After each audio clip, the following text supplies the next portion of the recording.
Welcome to the last breakfast. Please enjoy the video. You start by preparing only what's needed: a repair bench, repair materials, and a power source. Place the bench next to the broken machine so parts can move without extra routing. Once done, link the machine to the bench with the shortest conveyor or hose possible. This keeps items flowing directly for repair. Make sure the bench is powered and loaded with the repair part stack. You're already repairing, no detours, just a direct feed into the bench and power on. Next, make the process automatic.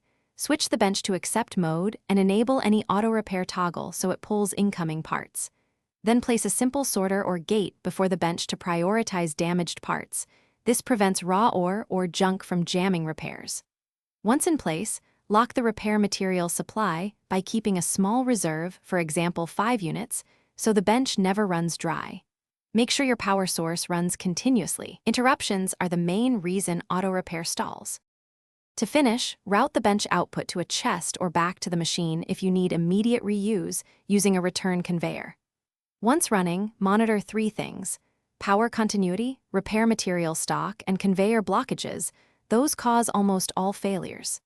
If it stops, first confirm the power is online, then inspect the conveyor for jammed items, and finally top up repair materials. One quick check in that order solves most problems and keeps your auto repair loop reliable without constant. Thanks for watching. If this was helpful, leave a like and consider subscribing. See you next time.